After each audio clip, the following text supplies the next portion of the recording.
Amados irmãos, queridos amigos, amadas irmãs e amigas em Jesus Cristo, tudo bem com vocês?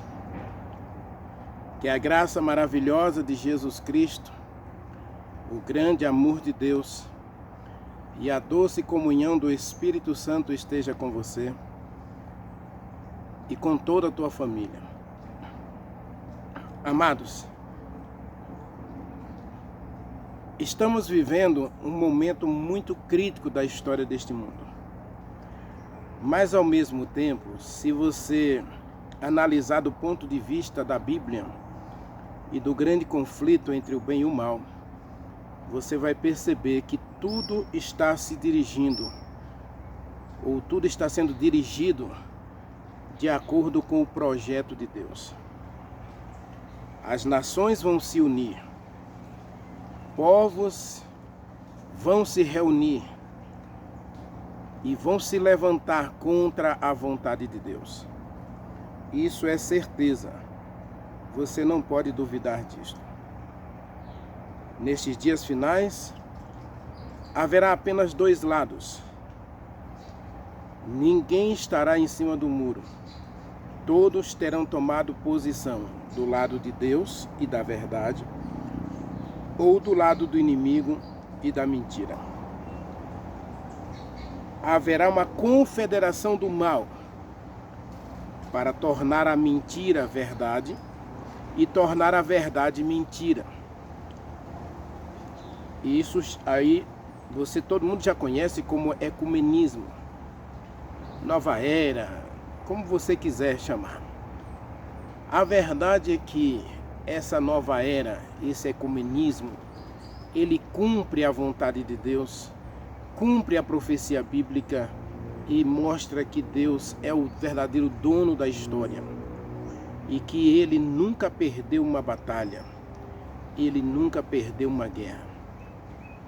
O inimigo, com todos os seus artifícios, com todos os seus enganos, não consegue derrotar a verdade. A verdade, como diz o Salmo 119, ela é eterna, ela dura para sempre. Se a verdade é eterna, então a gente não pode lutar contra algo que é eterno, porque nós somos limitados, nós somos mortais, nós somos passageiros, nós somos pessoas que num soprar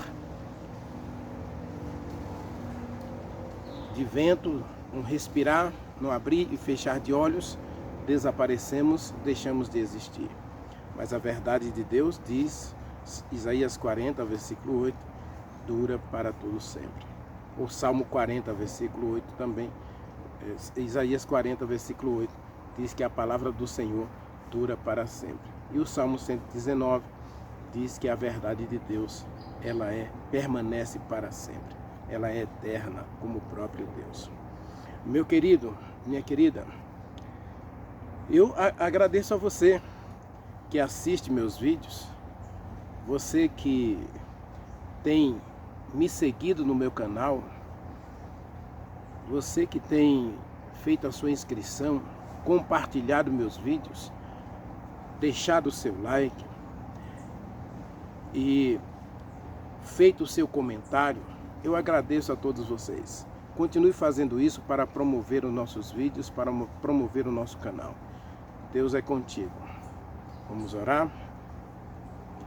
Meu Deus, meu Pai, Criador dos céus e da terra, estamos na Tua presença, meu Deus. E olhando para a história, olhando para este mundo, muitas vezes nos sentimos apreensivos, amedrontados, temerosos quanto ao futuro. Embora o Senhor tenha deixado claro que nada temos a temer quanto ao futuro, a menos que nos esqueçamos como o Senhor conduziu este mundo através da história. No passado, o Senhor esteve presente aqui e todos os acontecimentos contribuíram para o desenvolvimento e crescimento do Teu povo neste mundo e o desenvolvimento do Teu Evangelho. Então, Senhor, mais uma vez nos ajude a olhar para o passado com a certeza de que o Senhor continua cuidando da história, continua cuidando de cada um de nós. Portanto, aceita-nos na Tua presença e nesse momento abençoe a cada pessoa que está vendo esta mensagem, assistindo essa mensagem. Não importa o canal, não importa o meio que ela vai usar para assistir essa mensagem. Talvez esteja viajando, talvez esteja em casa, talvez esteja até convalescendo em um leito de hospital, ou mesmo preso em um centro de detenção devido à transgressão das leis do nosso país. Não importa, Senhor, o local, o meio, que essa pessoa seja alcançada pelo Espírito Santo, seja alcançada pela tua mão poderosa, seja alcançada pelo teu anjo e seja transformada para a honra e glória do teu nome. E que também o Senhor realize um grande milagre em sua vida e supra cada uma das suas necessidades. Nós precisamos de ti, tu sabes todas as coisas, tu conheces tudo e acima de tudo, ó Deus, queremos que o Senhor tranquilize o nosso coração. E para tranquilizá-lo, queremos que o Senhor habite em cada um de nós. Seja morada em cada um de nós e que nós sejamos morada também no teu coração, Pai. Que possamos hoje fazer do Senhor o nosso esconderijo, fazer do Senhor o nosso refúgio, fazer do Senhor a nossa fortaleza, fazer do Senhor o nosso tudo. Porque Paulo disse, todas as coisas eu posso naquele que me fortalece. Então venha, Pai, neste momento fortalecer a cada um de nós, sustentar a cada um de nós, prover nossas necessidades, socorrer a cada um de nós. Neste momento também te pedimos que o bom e Senhor Espírito Santo venha falar conosco através da tua palavra. Que o Espírito Santo nos ilumine, nos inspire, nos toque e nos modifique para que possamos fazer toda a tua vontade e sejamos obedientes à tua palavra. Diz o livro de Ezequiel que o Senhor quer nos dar um novo coração, capaz de obedecer os teus mandamentos. Então, Senhor, dá-nos esse novo coração. Nós oramos, nós te agradecemos, no doce e sagrado nome de Jesus Cristo. Amém. Amém. Meu querido, eu quero analisar com vocês, a gente já está aí na nossa série Pôr do Sol, e a gente analisou 2 textos da Bíblia, e eu quero voltar com você para Gênesis capítulo 1, porque diz assim, olha, versículo 1 diz, no princípio criou Deus o céu e a terra. Esse é o primeiro versículo da Bíblia. Deus como Criador. Observe o texto. No princípio, Deus criou o céu e a terra. Observe que a expressão aqui, essa expressão, ela é dupla. No princípio, Deus criou. Criou o quê? O céu. Não é esse céu, essa abóboda de camada de ozônio que circunda a nossa Terra e nos protege dos raios ultravioletas. Não. Aqui quando o texto está dizendo é que Deus é o Criador do universo. E segundo a ciência, o universo tem hoje bilhões de galáxias ou bilhões de estrelas, né?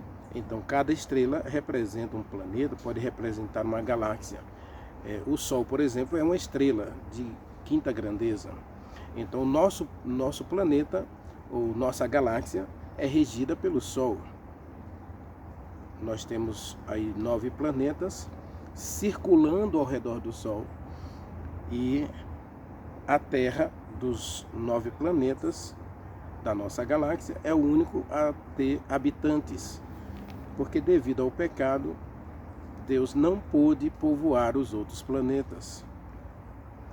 Acredite, Deus só vai povoar os outros planetas depois que resolver o problema do pecado. Eu não tenho dúvida que, assim como nas outras galáxias, que são bilhões de galáxias, bilhões de estrelas, fala-se de 5 bilhões de estrelas, 5 bilhões de galáxias. Então, nós temos as Via Lácteas. Então, esse Deus, ele não criou apenas a Terra, não criou apenas o ser humano para viver na Terra. E a Terra não é o centro do universo. Preste atenção. Ainda a Terra não é o centro do universo, mas a Terra faz parte de um conjunto dos atos de Deus. Deus criou o céu, Deus criou todos os planetas, todas as estrelas, todos os sóis, todas as luas. Aí nós temos hoje, a ciência tem descoberto vários outros planetas, vários outros sóis. Então o ser humano, inclusive, já está fazendo planos para povoar Marte, né? A questão é que quando o ser humano ele faz esses planos, ele normalmente está alienado dos planos de Deus, ou seja, Deus está fora dos planos do ser humano. Hoje nós temos uma crescente massa de pessoas, ou populacional, que acredita que o universo surgiu do acaso. Há não sei quantos bilhões de anos, a Terra era um caos, a Terra era apenas uma poeira cósmica, e essa poeira cósmica aqueceu e explodiu, e aí surgiram os planetas, surgiu a vida, surgiu os protozoários, as bactérias, e aí o ser humano no final apareceu aí como fruto de uma evolução das espécies, coisa que o Darwin aí inventou em 1859. Meu querido, olhe para o texto. O texto diz que Deus criou o céu e Deus criou a terra. Eu creio dessa forma. Esse é o pensamento bíblico que apresenta um ser pessoal, inteligente, poderoso e capaz de mover-se acima do universo que ele mesmo criou. Agora, esse Deus que criou todas as coisas, que é Senhor no universo, não só o Senhor na terra, diz o Gênesis capítulo 1, verso 30 e 31, diz assim, ó, vamos ler o 30 e 31, diz assim: e todos os animais da terra, e todas as aves dos céus, e todos os répteis da terra, em que há fôlego de vida, toda a erva verde, Deus deu ao ser humano para alimento. Ou seja, aos animais e ao homem foi dado uma alimentação vegetariana. Esse era o princípio de saúde estabelecido por Deus para toda a humanidade. Princípio esse que, se fosse seguido, o ser humano não teria tantas doenças como tem hoje. Infelizmente, nós, como eu disse na mensagem, o ser humano tem abandonado os planos de Deus para fazer seus próprios planos. O homem quer povoar a Lua, o homem quer povoar a Marte, o homem quer explorar o universo e conhecer outros planetas, mas Deus colocou a Terra aqui como nosso habitat para que a gente aqui seja feliz. E o primeiro princípio de felicidade estabelecido por Deus foi a alimentação, uma alimentação vegetariana. Renivaldo, mas a Bíblia diz que o homem pode comer carne. A ordem para comer carne está em Gênesis capítulo 9, versículo 2, em que houve o dilúvio, os animais pereceram, as ervas, as plantas também pereceram. Então, quando Noé e suas famílias, seus 3 filhos, Sem, Cão e Jafé, e as suas noras, né? Não sabemos o nome delas, a esposa de Noé. Então, quando essas famílias saem da arca, elas não têm outro alimento a não ser a carne dos animais que eles preservaram na arca. Então, temporariamente, Deus lhes ordena que comam carne, temporariamente, até que a terra volte a produzir as frutas. Não era para sempre. A ordem de Deus era uma ordem, digamos assim, para um período. E durante um período, vamos colocar, por exemplo, no começo, quando Adão e Eva se casaram, era só eles dois. Então, os filhos de Noé, os filhos de Os filhos de Adão, por exemplo, né, se casaram com suas próprias irmãs. Mais tarde, em Levítico, nós vamos encontrar uma ordem que Deus proíbe o casamento até com primos. Primos de primeiro grau, Deus proíbe o casamento até com primos. Por uma questão de saúde também. Então, observe que Deus ele vai trabalhando com o ser humano progressivamente para que o ser humano tenha a habilidade de corresponder aos planos de Deus. E aí o verso 31 diz assim: e Deus viu tudo que ele fez. A criação do universo, a criação da terra, a criação da vegetação, das florestas, das plantas, dos animais, do ser humano. E diz o texto, isso foi muito bom. Não é a expressão, não é bom. Bom é o primeiro dia, bom é o segundo dia, bom é o terceiro dia, boa é o quarto dia, quinto dia, tudo diz que Deus viu que era bom. Agora, no sexto dia, quando Deus contempla a finalização da sua obra, a conclusão da sua obra, diz o texto, Deus concluiu, isto é perfeito. Não é apenas bom, é perfeito.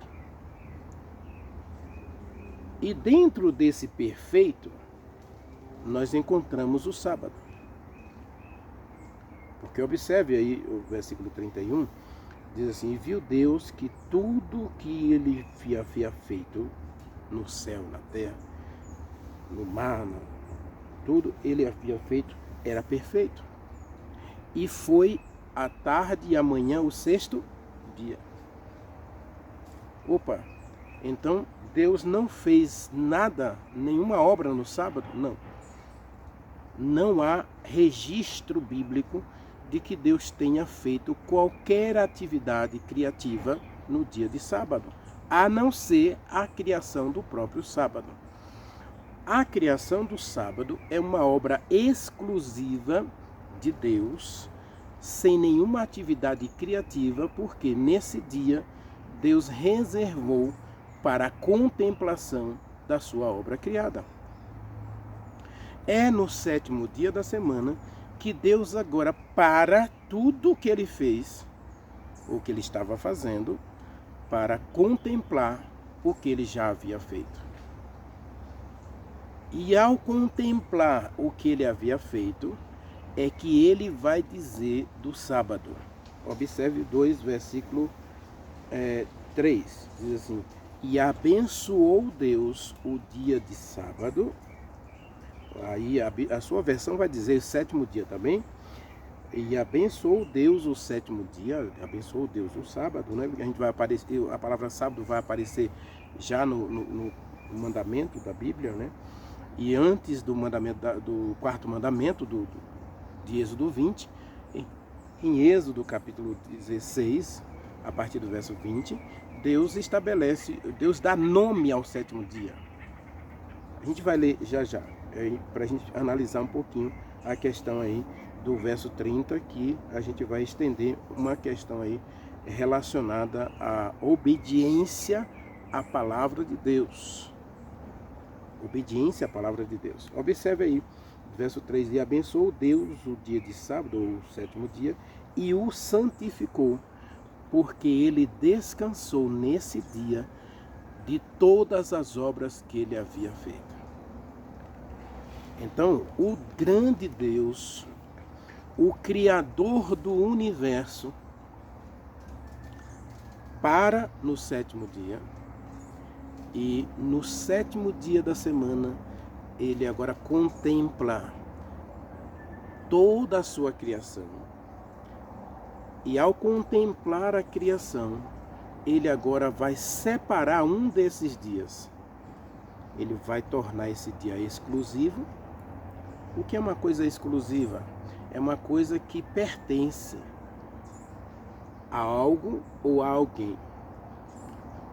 Por exemplo, a esposa, ela é propriedade exclusiva do seu marido. O marido é propriedade exclusiva da esposa.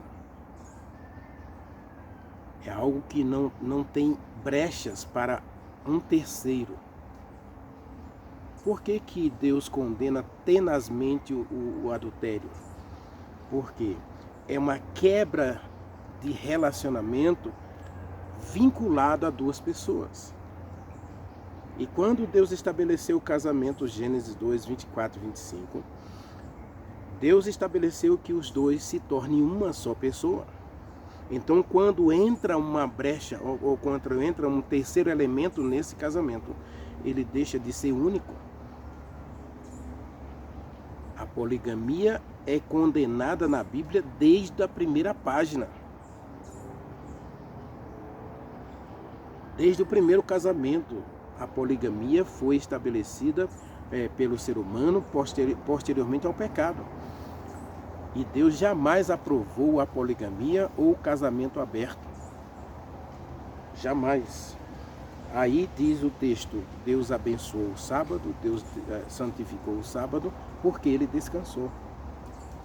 Eu disse na mensagem anterior que Deus, ele se colocou como exemplo para cada um de nós. E quando Deus se coloca como exemplo, é porque ele mesmo já fez. Jesus Cristo veio e morreu por nós. E sabe qual é a mensagem de Jesus Cristo? Ele disse, quem quiser ser meu discípulo, tome sua cruz e siga-me. Ou seja, Jesus Cristo renunciou ao céu, renunciou sua divindade e morreu por causa do pecado. E agora ele pede duas coisas de nós: renunciar ao pecado e abraçá-lo como Salvador. Então ele deu exemplo. Hebreus capítulo 2, versículo 12 e 13, diz que ele se tornou modelo, exemplo para todos nós. Porque ele foi aperfeiçoado para a salvação de todo aquele que crê nele.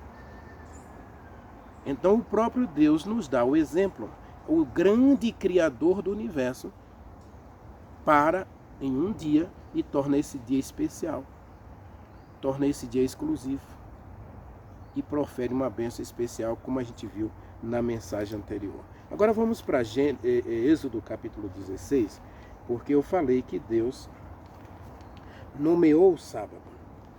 Ele nomeou o sábado antes mesmo de Moisés proferir os 10 mandamentos. Capítulo 16, a partir do verso 20. Lógico que o capítulo 16 todo é uma orientação de Deus acerca da alimentação.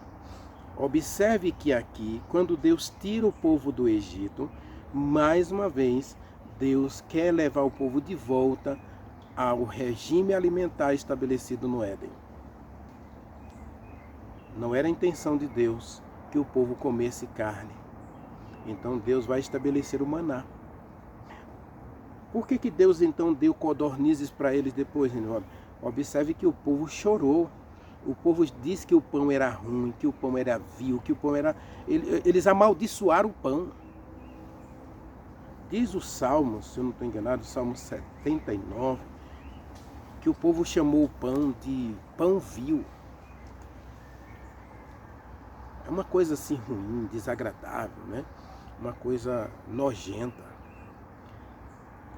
Então, aí Deus, por causa da rebeldia do povo, permitiu que eles continuassem comendo carne. Renivaldo, mas e os sacrifícios? Observe que os sacrifícios aqui, a intenção de Deus é o seguinte: o sacrifício representa a morte do Filho de Deus. Então eu preciso comer do sacrifício. Por quê? Porque eu matei o Filho de Deus. Jesus Cristo disse que quem não comer a carne do Filho do Homem, quem não beber o sangue do Filho do Homem, não tem a vida eterna. Lógico que a gente não vai comer a carne de Jesus Cristo, ou o sangue de Jesus, beber o sangue de Jesus Cristo, mas ele estabeleceu símbolos para isso. Mas lá no Velho Testamento, quando eu matava o cordeiro, porque não era o sacerdote quem matava, era o pecador.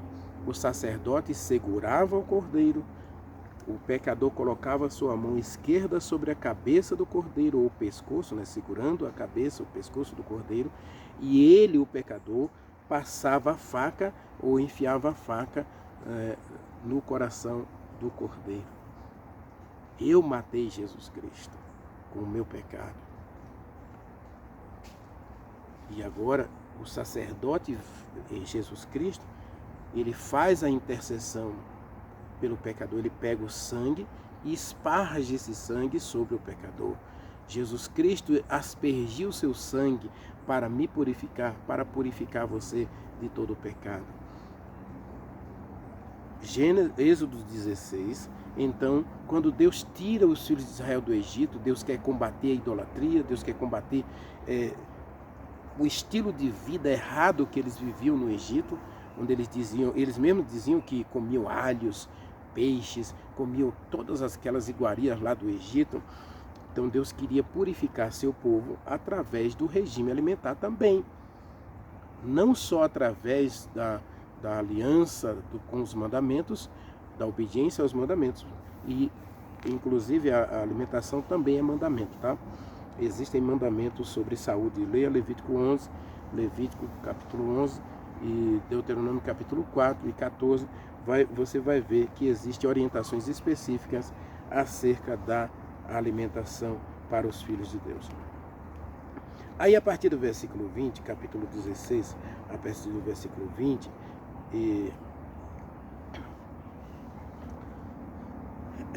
existe aí a questão do maná, né? Moisés deu orientação para que o povo colhesse o maná uma porção só por dia. Primeiro dia uma porção, segundo dia uma porção, terceiro dia uma porção, quarto dia uma porção, sexto dia uma porção. Não, quinto dia uma porção. Mas no sexto dia o povo deveria colher 2 porções. Lembra de Gênesis capítulo 1, versículo 31? E foi à tarde, amanhã o sexto dia? Então é porque houve uma preparação para o sábado. O próprio Deus se preparou para observar o sábado. E então aqui, quando Deus distribui o maná, Gênesis 16, ou Êxodo 16, Deus deu orientação específica. Cada dia deve colher só uma porção, cerca de 1,5 litro de maná. No sexto dia, eles deveriam colher 3 litros. Por quê? Porque 1,5 litro era para o sexto dia e 1,5 litro era para o sábado. Leia comigo a partir do versículo 20. Eles, porém, não deram ouvidos a Moisés, e alguns deixaram do maná. No primeiro dia que eles colheram o maná, eles deixaram para o dia seguinte. E quando eles foram comer no dia seguinte, estava cheio de bichos e cheirava mal.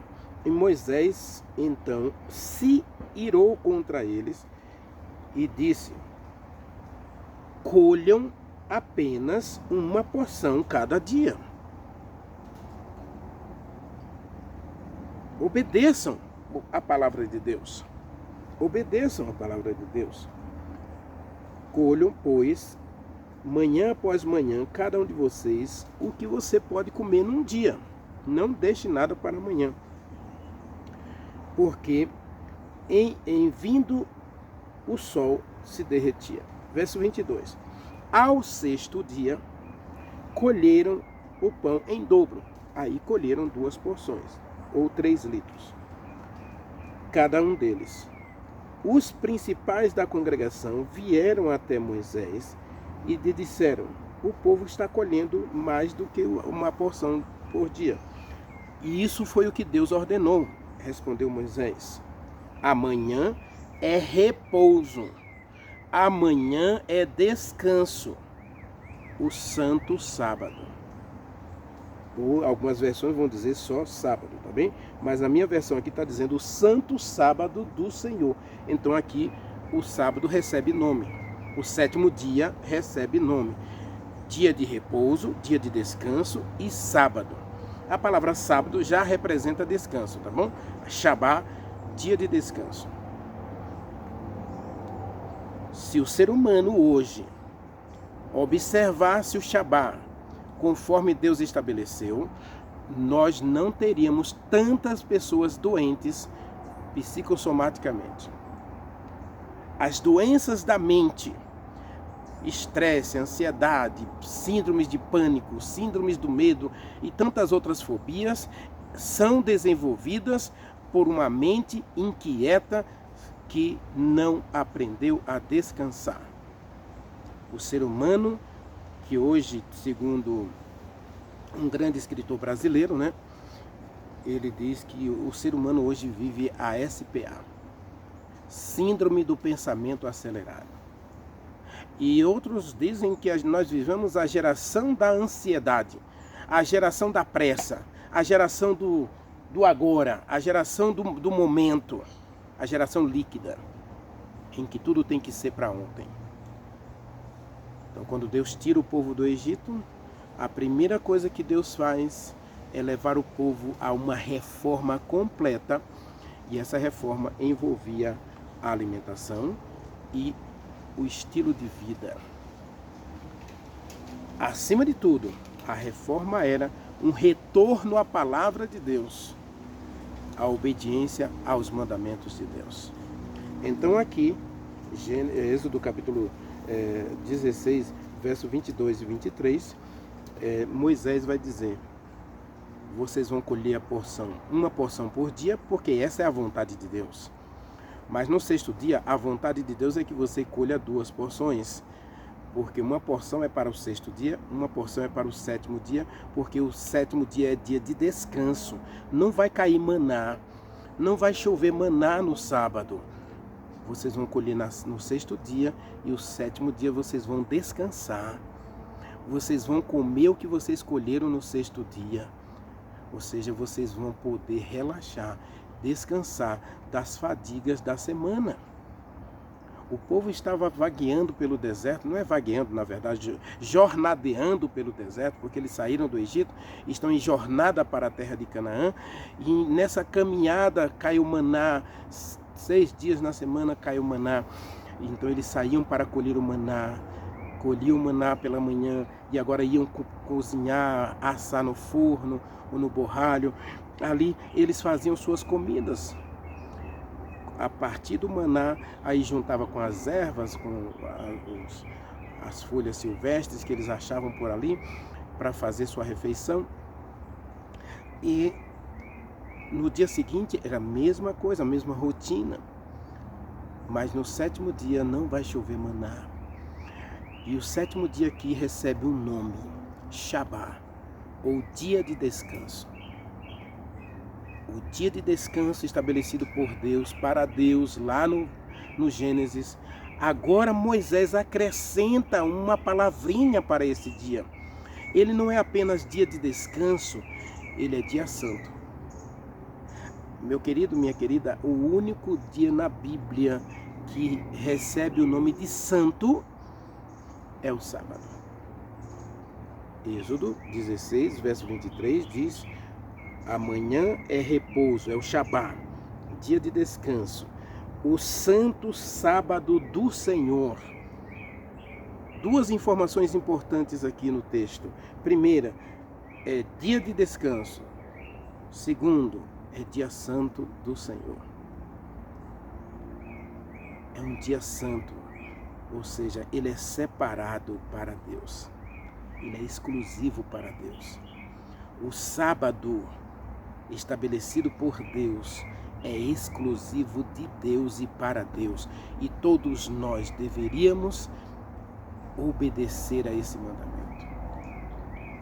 Renivaldo, você falou lá da alimentação em Gênesis 1:30. Olha aqui, Deus estabelece o maná, e observe que Deus aqui tira o alimento carne do cardápio. A alimentação saudável. E se você observar qualquer revista de saúde hoje, você vai ver, vai comprovar que a alimentação saudável hoje é a alimentação vegetariana. Mas eu digo para você, mesmo a alimentação vegetariana, ela não é um passaporte para você não adoecer. ela pode ser um passaporte para você combater a maioria das doenças. Eu conheço muitas pessoas, boas pessoas inclusive, que viveram o vegetarianismo desde o dia que nasceram, nunca tocaram em açúcar, nunca tocaram em carne, e infelizmente tiveram algumas doenças que é típica de quem come carne, é típica de quem se alimenta de outros alimentos como leite, açúcar e ovos, né? Então essas pessoas tiveram as doenças que infelizmente nós não podemos, porque como eu vi uma meditação ontem, nós estamos num mundo onde existem 3 realidades. A primeira realidade é que eu e você temos o livre-arbítrio para escolher. Escolher viver uma vida de forma desregrada, ou uma vida boêmia, onde você desconhece regras e não obedece regras. Você tem uma vida onde você colhe consequências da vida errada dos outros, né? Por exemplo, hoje a indústria, ela sabe que a forma como ela produz alguns alimentos, ela se coloca numa posição em que sabe que vai adoecer você. Os alimentos industrializados, e multiprocessados, né? Não é nem processados, é multiprocessados, né? Os embutidos, todos eles comprovadamente, cientificamente comprovado, que tendem a causar enfermidades. Então, o erro dos outros pode causar um problema em você. Um motorista embriagado, por exemplo, quantas pessoas hoje morrem? Elas não estavam dirigindo, não estavam bebendo, não estavam, mas simplesmente estavam fazendo uma caminhada na calçada, e aí um motorista embriagado vai, sobe na calçada e acaba atropelando aquela pessoa e mata aquela pessoa. Você está dirigindo o seu carro dentro do limite de velocidade de 80, de 90 ou 110 km por hora, que é o estabelecido pela lei em nosso país, né? Aí vem um motorista embriagado ou apressado, né? Porque nós hoje vivemos a geração da pressa, e aí faz uma ultrapassagem proibida em faixa contínua e bate de frente com você. Ele, às vezes, o pior de tudo, o que mais me deixa triste, né? E às vezes eu acho isso muito injusto, mas é o mundo que nós estamos vivendo, dirigido e controlado pelo diabo. Então a pessoa, não acontece nada com ela, mas você acaba sendo a vítima fatal da história. Então, e existe um terceiro elemento ainda, uma terceira questão. Satanás é real. E Satanás não quer ninguém feliz nessa terra. Tanto é que a filosofia, a sociologia e as tantas coisas, tantos dias desse mundo, né, dizem que não existe felicidade. Existem momentos felizes ou momentos de prazer. O ser humano não deve buscar a felicidade, é a ideologia moderna. Ele deve buscar o prazer. E nesse afã de buscar o prazer, você atropela tudo. E ao atropelar tudo, você acaba recebendo as consequências. Porque Satanás é real, então ele vai levar o ser humano ao frenesi, a experimentar de tudo para poder ele apagar Deus da sua vida. Satanás é capaz de dizer para você que você não precisa de Deus, ele foi capaz de dizer isso para Eva. Então, o sábado é como que esse espelho, esse farol, esse limite. Deus coloca um limite na história humana para lembrar o ser humano que existe um Criador, existe um Senhor, e este Senhor, ele deseja ter um relacionamento com o ser humano, não um relacionamento arbitrário, mas um relacionamento de livre escolha, um relacionamento em que você sabe que, infelizmente, por estar vivendo no meio de um grande conflito e no meio de pessoas que simplesmente levam a vida boêmia, você muitas vezes vai sofrer as consequências de coisas que você nem fez. As tragédias naturais, A gente viu agora o Rio Grande do Sul, teve aquela grande tragédia lá, e no Nordeste, em 2011, 2020, 2020 ou 2021, nós tivemos aí uma grande tragédia no Nordeste. Estamos vivendo uma grande tragédia agora, 2 anos de seca no Norte, onde existe água à vontade, muitos igarapés, muitos rios, muitas nascentes estão tudo secas. E as pessoas estão morrendo de sede. É uma tragédia. O que tem a ver com isso, Renivaldo? Nós estamos vivendo num mundo de um grande conflito, em que o ser humano faz escolhas. Os grandes fazendeiros latifundiários estão destruindo as matas para produzir alimento para você. Então você vai pagar as consequências disso aí.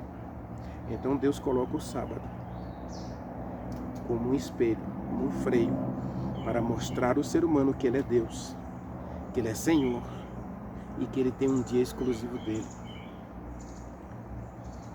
O sábado não é um dia qualquer. O sábado é o dia de descanso e é um dia santo do Senhor. Por ser sábado, dia de descanso, por ser santo, dia do Senhor, o ser humano não deveria buscar os seus interesses, trabalhar, ganhar, viver sua própria vida, porque isso tem levado o ser humano a doenças. A sociedade está doente hoje pela desobediência à palavra de Deus. Isso começa com a alimentação. Tudo bem, você pode dizer assim, mas hoje não é pecado comer carne, não é o alimento mais saudável. Mas se você observar, mesmo a carne, não é toda a carne que Deus diz que você pode comer. Se você ler Levítico 11, Deuteronômio 14, você vai observar que mesmo as carnes, Deus especificou que tipo de carne você pode comer. E quando a questão toda aqui, meu querido, não é a questão de deixar ou não de comer carne. A questão toda aqui, mesmo em relação ao sábado, é se você é obediente ou não à vontade de Deus. Observe aí na sequência da leitura, diz assim, ó, verso 24.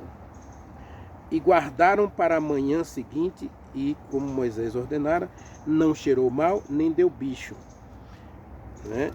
E Moisés disse no verso 25, comei dele hoje, porquanto não achareis no campo, porquanto o sábado é do Senhor. Observe que ele usa aqui a expressão de novo, o sábado é do Senhor. Hoje vocês não vão achar o maná no campo, 6 dias vocês vão colher, e ao 7º dia é o sábado, nele não haverá.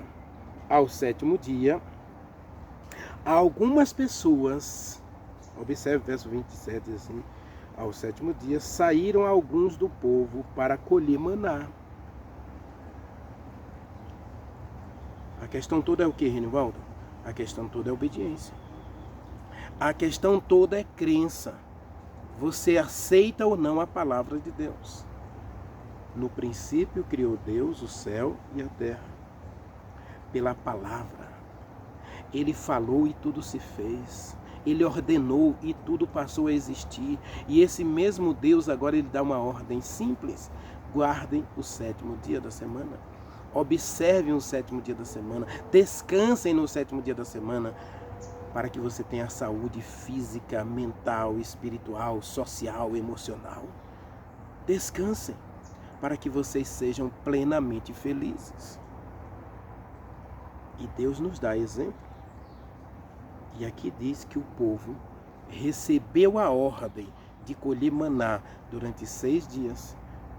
E no 7º dia Moisés foi muito claro, não haverá maná.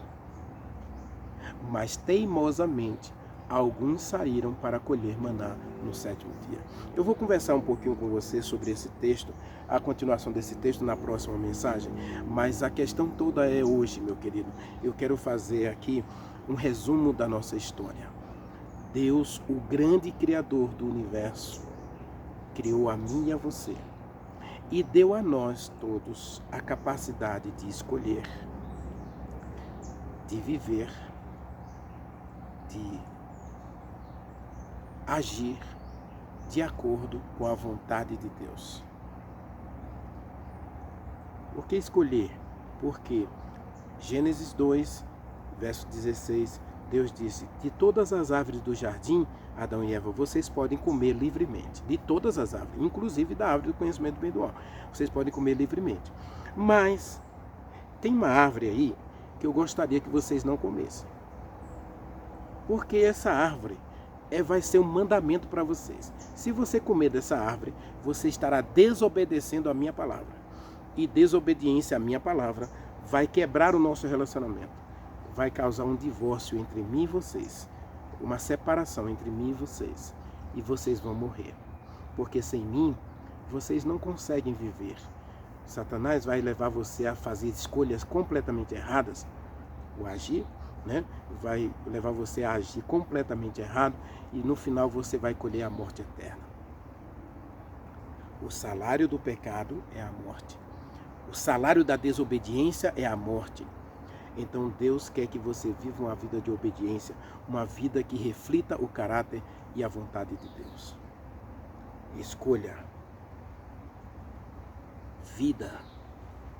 Eu quero a vida. Então se eu quero a vida, eu vou tomar decisões que me promovam a vida, que me promovam a felicidade. E eu vou agir de acordo com a vontade de Deus. Embora muitas vezes eu vou ser confrontado, porque quando eu decido agir de acordo com a vontade de Deus, eu vou ter que dizer não ao pecado, não ao diabo, não a este mundo, não aos falsos ensinos. E aí você vai entrar no conflito. Você vai participar ativamente do conflito entre Deus e Satanás. Quando eu escolho Deus, quando eu escolho a verdade, quando eu escolho viver a santidade do mandamento de Deus, a obediência ao mandamento de Deus, aí Satanás não vai ficar feliz comigo. Então ele vai agora guerrear comigo. Apocalipse capítulo 12, verso 17, diz que Satanás saiu para guerrear contra o remanescente de Deus, contra os filhos de Deus, aqueles que guardam a palavra de Deus, guardam os mandamentos de Deus e têm o testemunho ou a fé em Jesus Cristo. Quando você escolhe a verdade, quando você escolhe a obediência, lógico que você vai viver o conflito. Então muita gente hoje não entende a vida cristã por causa disso. Por que que eu sou cristão? Por que que eu faço tudo certo e eu tive essa doença? Por que que uma pessoa que foi vegetariana a vida inteira, do dia que nasceu até o dia que morreu, teve um câncer, teve aí um problema cardíaco? Por que teve um AVC? Por quê? Então, é necessário você entender que, primeiro, você faz suas escolhas. Eles escolheram viver uma vida de acordo com a vontade de Deus, escolheram obedecer o mandamento, mas não esqueceram que nós estamos vivendo num ambiente de conflito, em que Satanás vai fazer de tudo para tirar você dos braços de Deus. O mandamento é real e foi dado por um Deus que criou todas as coisas. Ele é poderoso. Agora cabe a você escolher hoje quem é o Senhor da sua vida. E Moisés disse que Deus é Senhor do sábado e o sábado é santo. Então quem é o Senhor da sua vida? No final da história, todos estarão de um lado. Os obedientes à palavra de Deus, os mandamentos de Deus, e os desobedientes. Aos obedientes, Deus dará entrada no seu reino, e a terra aí, a partir daí, Apocalipse capítulo 20, versículo 3 e 4, a partir desse momento que Deus introduzir os salvos na nova terra, que Ele está criando lá, né, na cidade santa, a Nova Jerusalém. Então essa Nova Jerusalém desce como capital do universo para a terra, e a terra vai se tornar a capital do universo. Então você estará morando com Ele para sempre.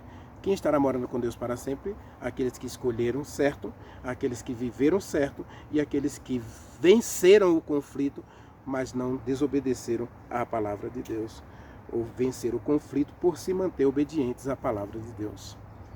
Deus é contigo. Vamos orar? Maravilhoso Deus, meu querido Pai, nos ajude hoje, Senhor, a fazer melhores escolhas. Não só na área da alimentação, mas também nas áreas dos relacionamentos, para que possamos em tudo e em todas as coisas glorificar e exaltar o nome do nosso Senhor e Salvador Jesus Cristo. Que em tudo, meu Deus, possamos fazer só a Tua vontade. Dá-nos um coração obediente. Tira de nós o coração de pedra e dá-nos um coração de carne capaz de amar e obedecer a Tua palavra. Nós oramos, nós te agradecemos no doce e sagrado nome de Jesus Cristo. Amém. Amém.